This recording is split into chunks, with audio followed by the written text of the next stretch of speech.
Let's talk about something that's quietly destroying your health from the inside out, and that's not usually managed in a medical setting. I'm talking about chronic inflammation. Not the obvious kind, like when you go to your doctors because you sprain your ankle and it swells up. I'm talking about the invisible fire that's burning in your tissues right now, contributing to everything from brain fog and joint pain to autoimmune conditions and heart disease. So if you've ever gone to your doctor and you had these like weird complaints like, I'm just tired all the time, achy joints, GI issues, or just feeling off, and maybe you walked away without anything, or maybe a prescription for an anti-inflammatory or something to calm down your belly, but no real discussion of what's actually causing the inflammation, what you've experienced is a gap in medical training. And this gap is what I want to talk to you about today. Welcome to the Medical Disruptor, a place where well-versed women can ask the hard questions and get evidence-based answers you won't find anywhere else. Our community is always informed, empowered, and science-backed. I'm Dr. E, the NP with a PhD, and I help smart, well-versed women go from medically gaslit to medically empowered. Solo episodes like this one is when I dig into an issue in depth, and guest episodes are when I sit down with clinicians who expand past their training. Here's what happens in most medical encounters when you bring up chronic inflammation. Your doctor can recognize the symptoms, joint pain, fatigue, GI issues, and will immediately reach for the prescription pad, either just to run some labs or to give you an NSAID to calm down your pain, ibuprofen, Tylenol, maybe a proton pump inhibitor, something to calm down your stomach if your stomach's hurting, maybe an antidepressant if you're just constantly complaining of fatigue, if your energy doesn't improve.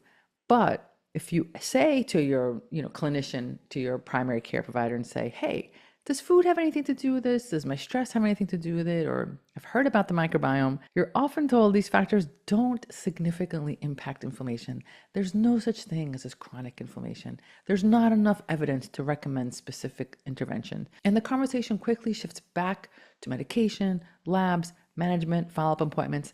Now, I don't think it's wrong to give meds or to do follow-up appointments or labs. But this response reveals something crucial about medical training. Medical, whether it's MDs, PAs, DOs, MPs, we are all exceptionally trained to recognize and treat the symptoms of acute inflammation, like a swollen ankle. And there's definitely nothing in the curriculum about how nutrition impacts I don't feel gooditis. There's a lot of nutrition around, carbs will cause diabetes and which foods can increase cholesterol. But beyond that, there's not much around nutrition. The average medical school curriculum dedicates fewer than 20 hours to nutrition over 4 years of training, and even less time to the gut microbiome or environmental toxins or the physiological impact of chronic stress. I always want to say this. I have so much respect for the medical curriculum. I was trained in the medical curriculum, and it teaches a lot. But when it comes to gut microbiome, stress, nutrition, it just doesn't cover it. And so when patients, kind of go home and connect their symptoms to these factors, hey, every time I'm gluten-free, I feel better. Every time, I'm sugar-free, my rheumatoid arthritis doesn't act up. And they come back and they say, hey, I've connected my symptoms to this nutrition or to my stress. The medical providers simply don't have the clinical framework to evaluate or address these connections. This is important to understand because it will feel like gaslighting, but in reality, they simply were not taught that these things are connected. In reality, the research shows that chronic inflammation is the common pathway underlying most chronic diseases in developed countries. A major Nature Medicine review estimates chronic inflammatory diseases account for over 50% of deaths worldwide. Even more importantly, the drivers of chronic inflammation, diet, gut dysfunction, chronic stress, these are all well documented in peer-reviewed literature. And that's really important to understand. Just because it's not in the medical curriculum doesn't mean it's not peer-reviewed literature. It just means it didn't make it into the curriculum yet. This information, this peer-reviewed research, rarely gets translated into standard medical practice because symptom management, not root cause resolution, is what medical training emphasizes. Medical training emphasizes, here's the thing, here's the cause, here's how I treat it. But this idea of like this constant underlying humming inflammation is not something that is taught, which is why you have to come here and we're going to talk about it. And all of my in-depth conversations like this are going to be sourced. We will add the sources to our YouTube channel so you can look it up yourself, because at the end of the day, we want to make sure that we are giving you credible, peer-reviewed literature for everything we're talking about. And just because it's not in the medical curriculum doesn't mean it's not science-backed. So today, let's talk about the 3 most significant drivers of chronic inflammation that are backed by research but rarely addressed in conventional medicine. We'll dive into the cellular mechanisms and examine why these connections are missed in standard care, and we'll give you the knowledge to advocate for comprehensive approaches to inflammation management. Because You deserve more than just symptom suppression. Just to give you something for your symptom is not enough. You deserve to understand what's creating the fire in the first place and how to put it out. Okay, let me give you a classic example, and I'm sure you're going to identify with this patient. Let's talk about Sarah, a 42-year-old marketing executive. She's been struggling for 2 years with worsening fatigue, joint stiffness, GI bloating, brain fog. It just made her feel like she was thinking through molasses, walking through a fog. I know that many of you out there are already relating to Sarah. She saw 4 different specialists. She's very science backed. She saw 4 different specialists, right? Sarah, like you, my listener, you're not anti-medicine. You're just a little frustrated that it's not enough. So she did everything she needed to do. She went to her PCP. She went to 4 different specialists. Her rheumatologist ran autoimmune panels, found nothing definitive, gave her some low-dose prednisone to help with this constant flare. Her GI did an endoscopy, saw some mild gastritis, a little bit of inflammation, prescribed a PPI to calm down the belly, and her PCP checked her levels, her CRP and ESR. Those are inflammatory markers. They were both mildly elevated, but kind of got a shoulder shrug and said, take some Motrin and maybe, don't be so stressed out. So each provider, they didn't do anything wrong. They treated what was right in front of them, right? The GI managed with a PPI, and the rheumatologist gave some prednisone, and a primary care doctor gave her some Motrin. And so nobody did anything wrong, but no one looked at the whole picture and how everything was connected. And no one asked the bigger question is, why is her body in this chronic inflammatory state? Why do her joints hurt and her belly hurts? And, she has inflammatory markers. Why is this happening? And that's the reality of medical training. Clinicians are excellent at recognizing disease patterns and prescribing medication or doing an intervention or a procedure. They're great at it, and I love them for it. But the training rarely dives into the upstream drivers, meaning it doesn't look into, but how did we get here? What's upstream? It really manages the downstream, the disease. It does not discuss how diet triggers what's called cytokine cascades, which is the cells responsible for inflammation, how gut disruption stokes immune activity, or how long-term stress rewires inflammation pathways. It does not have this conversation at all. So what they're doing is just managing what's happening at the end, which is like hearing a smoke alarm blaring and removing the batteries and getting rid of the smoke, but instead of searching for the fire. Because when you look deeper into Sarah's case, the fire was obvious. Her diet was heavy in processed food and sugar. Her microbiome was disrupted by years of antibiotics, and she had relentless work stress without any recovery. So each specialist tried to quiet the alarm because they did what they're supposed to do, but no one actually looked at the overall connection. So let's understand what we mean by inflammation. Let's zoom out for a minute. When your body detects injury or infection, inflammation is good. It's the emergency response system. Blood flow comes to the area, white blood cells rush in, you'll see swelling, you'll see redness, you'll see pain. That's what we call acute inflammation. When you fall down and you hurt your ankle and it's swollen, that's acute inflammation. And it is protective and it is life-saving, and we need it because we need everything to come to that area, get red hot and inflamed to help cure it, to help heal it, and then things get better. Acute inflammation comes and then it goes. But what we're talking about here is chronic inflammation. It's different. That's when the inflammation cascade gets stuck in the on position. So it's constantly flooding your body with inflammatory chemicals, even when there's no obvious threat, meaning you didn't fall down, there's nothing obvious happening, and yet your body's stuck in inflammation. But you won't see redness or swelling. What you'll feel is fatigue, brain fog, GI issues, joint stiffness, mood changes, or sleep disruption. That's your body's way of saying, hi, we're inflamed, even though our joints aren't red, okay? At the cellular level, chronic inflammation means your immune cells are switched on, and they are constantly sending out signals that to let the inflammation keep going. These proteins called cytokines. These molecules circulate through your bloodstream, disrupt energy production, and interfere with the normal function of all your organs. And over time, this inflammation will set the stage for disease, right? If it's constantly on, constantly agitated, constantly inflamed, eventually disease comes along. But it also feeds off the disease itself. So it causes the disease. Now the disease causes inflammation, and now you're stuck in this inflammatory loop. Arthritis, psoriasis, heart disease.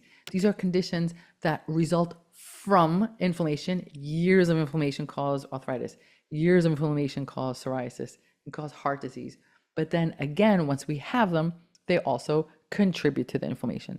So you kind of get stuck in this chicken and egg cycle that keeps people stuck forever, honestly, until you do something to disengage it. But here's where the disconnect happens when you go to the clinician's office. Of course, they'll treat the psoriasis or the heart disease or the arthritis, but they have no tools for that chronic inflammation. They'll just treat the skin, the heart, if it needs a stent, right? Medicine, if you have rheumatoid arthritis, but it doesn't treat the inflammation. They can test it. They can test and say, hey, your CRP is elevated, your ESR is elevated. They can detect that it's there, but then they're like, yeah, there's nothing we could do specifically to target that. So there's no tools for it. And that's why you could feel terrible, yet walk away from the lab report being told you're fine, because they have no interventions. The problem isn't that your symptoms aren't real. Of course they're real.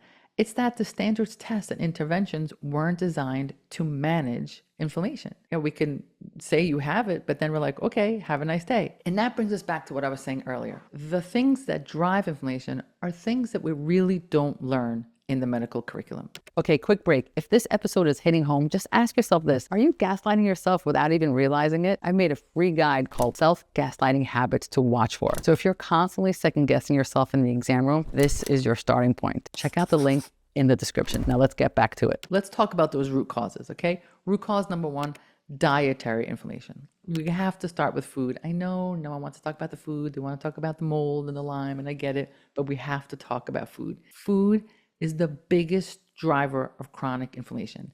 And this is one that gets brushed aside, not just by you, but in the exam room, right?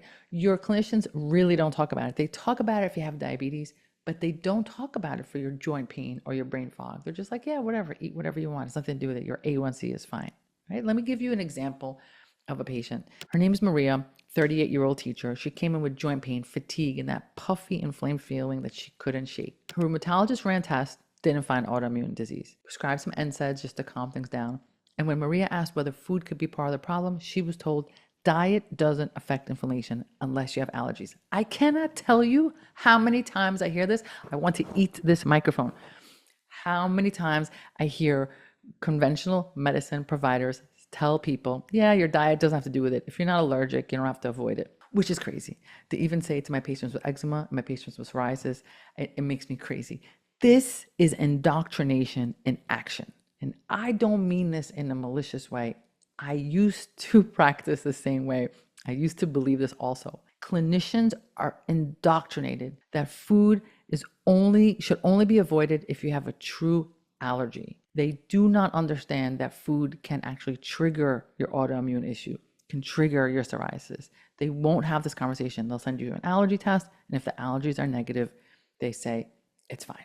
And it makes me crazy. And again, the science is there. It's just not in the curriculum. Numerous studies link diets high in refined carbs and ultra-processed foods with increased inflammation and elevated risk of chronic disease like heart disease and diabetes. Randomized trials show that shifting to an anti-inflammatory eating pattern, such as whole grain or Mediterranean-style diets, can reduce inflammatory markers like CRP and IL-6 within weeks to months. Hear out what I'm saying.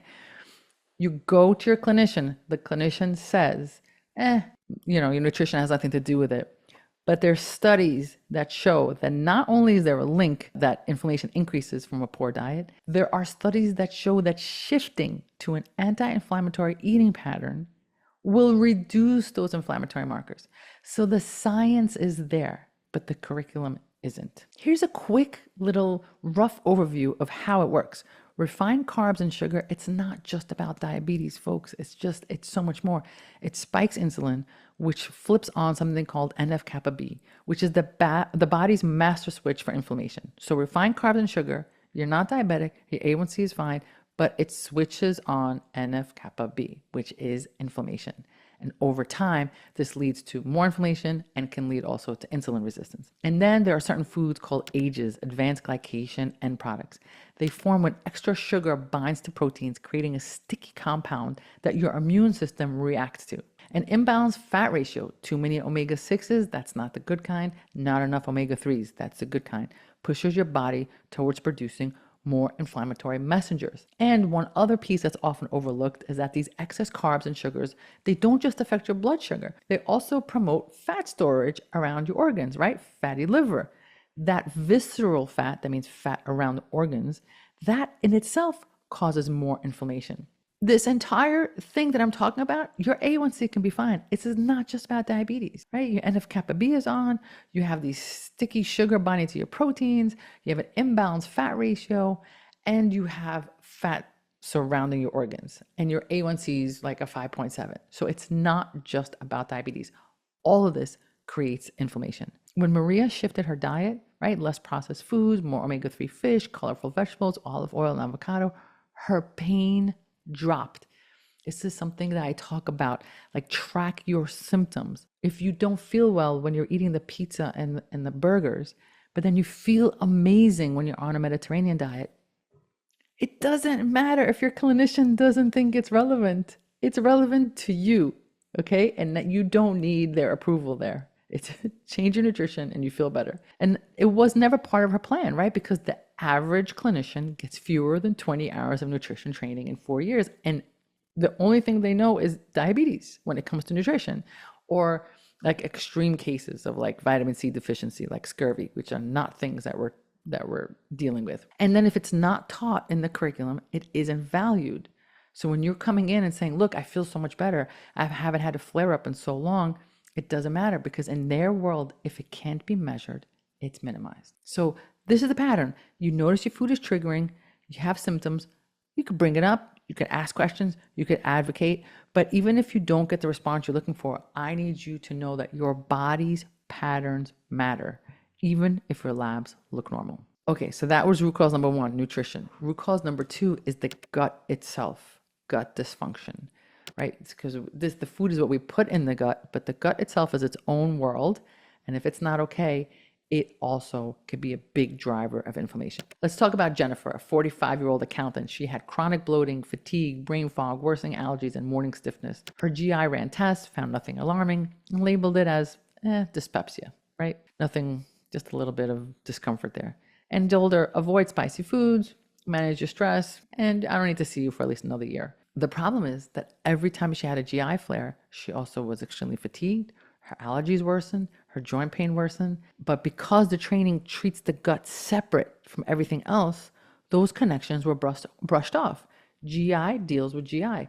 It doesn't matter that you're also fatigued and have allergy and joint pain. That's not what the GI does, right? The GI only deals with the belly. But once again, the science is there. At least 70% of your immune system lives in and around your gut. That means if you have gut issues, you have immune issues. So of course it makes sense that for Jennifer, every time she had a GI issue, her fatigue and her allergies and her joint pain started. Because if we're going to get agitation around the area of our immune system, everything that's connected to our immune system is going to flare. When your gut microbiome is balanced with good bacteria, it releases something called short-chain fatty acids that calms inflammation and keeps your gut lining strong, which means your immune system is calm. But when that balance is lost, something called dysbiosis, when there's more harmful bacteria than good bacteria, that releases inflammatory compounds, weakens the gut barrier, lets them leak into your bloodstream. And what causes that imbalance? Well, of course, we have our nutrition, but we have to talk about antibiotics. Antibiotics, of course, life-saving. If you need it, you have pneumonia, you have a crazy infection, there's no question that you need it. But they come with a price. They come with a price because they wipe out the infection, but they also wipe out the good guys that you need in your microbiome. So after antibiotics, your microbiome can be altered for months or years.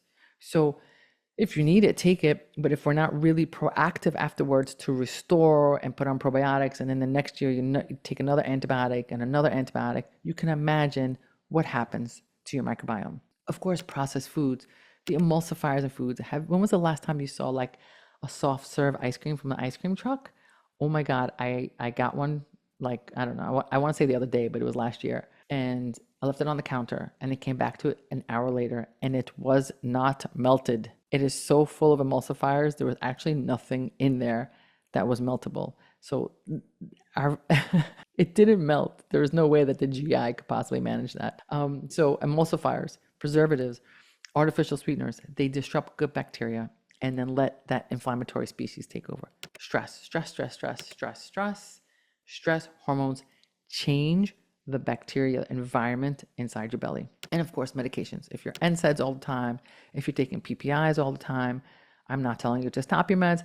I'm just telling you it is definitely messing with your microbiome. And once again, this is not my opinion. There are so many microbiome studies that confirm these patterns. Clinical trials show that when you rebalance the gut through diet, probiotics, gut supportive nutrients, inflammation markers drop within months. Right? The studies are there. It's just not in the curriculum. Do not get confused between the medical curriculum and the studies. When Jennifer's gut health was finally addressed, her symptoms across the board improved. Digestion calmed, energy lifted, brain fog cleared, and even her allergies became manageable. So why wasn't this connection made sooner? Because GIs are there to rule out ulcers, bleeding, cancer, inflammatory bowel disease.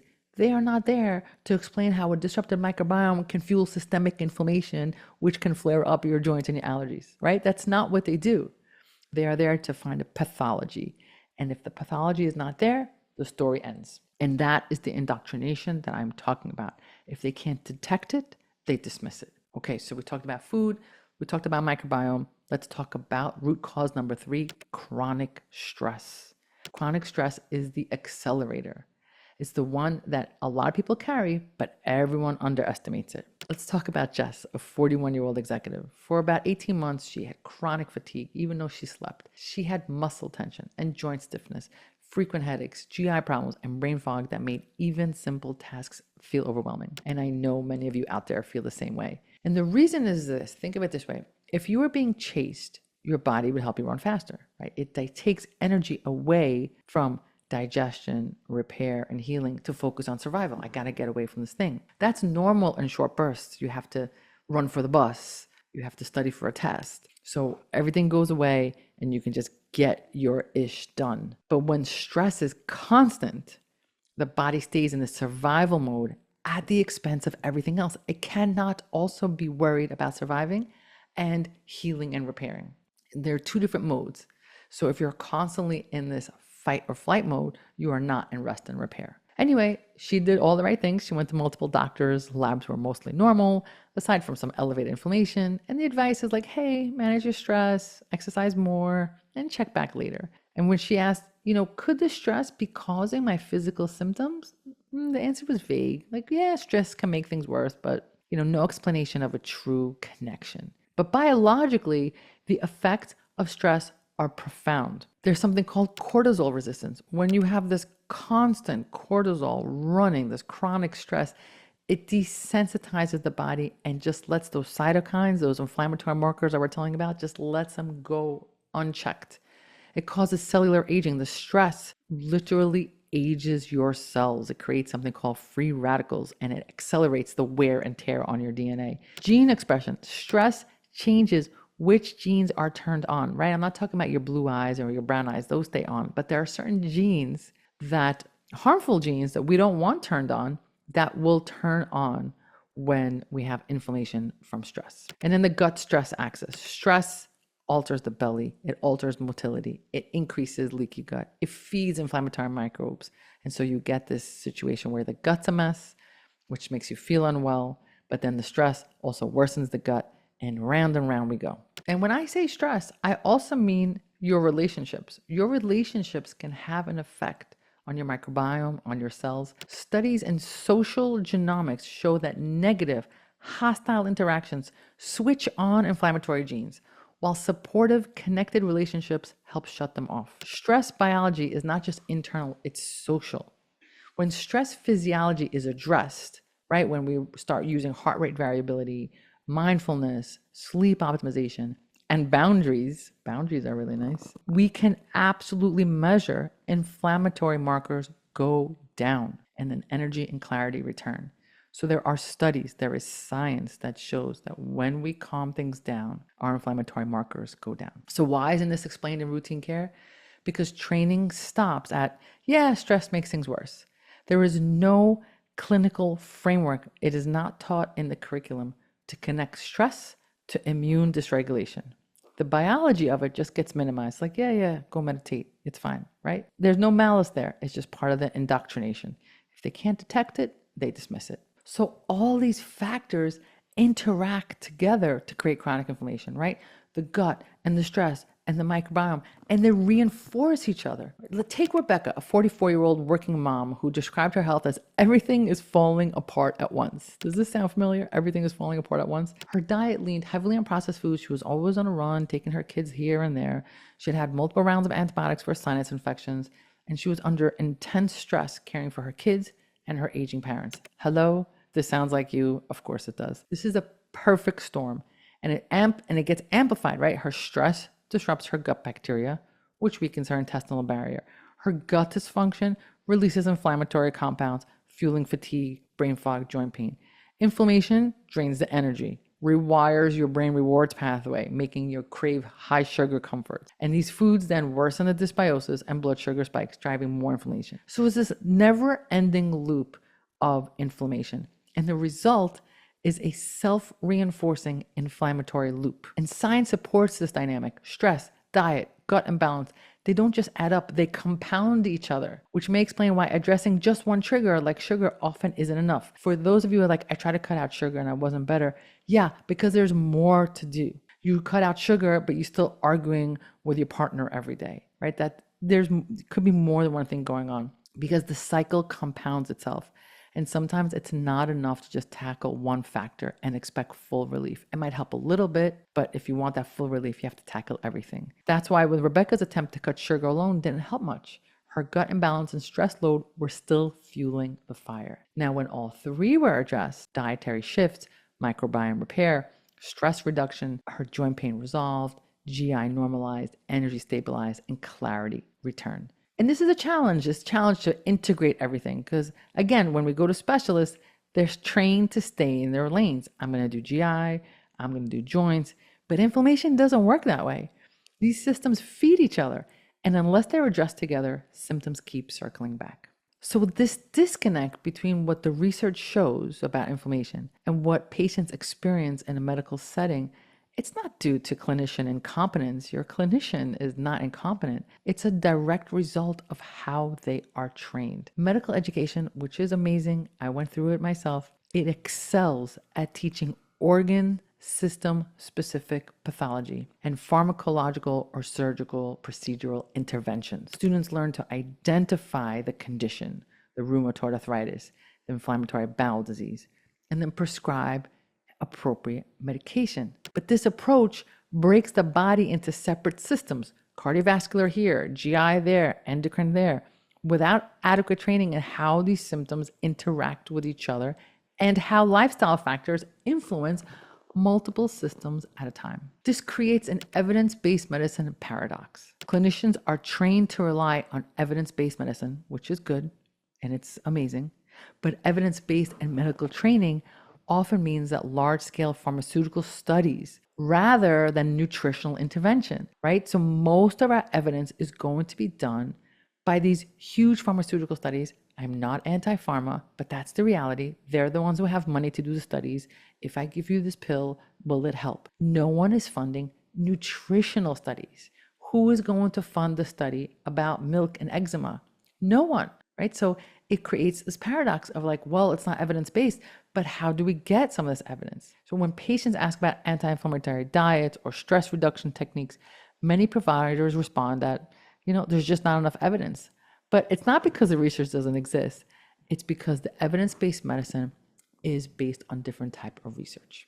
And even when you have providers who understand these connections, because I certainly understand these connections, we then face systemic barriers.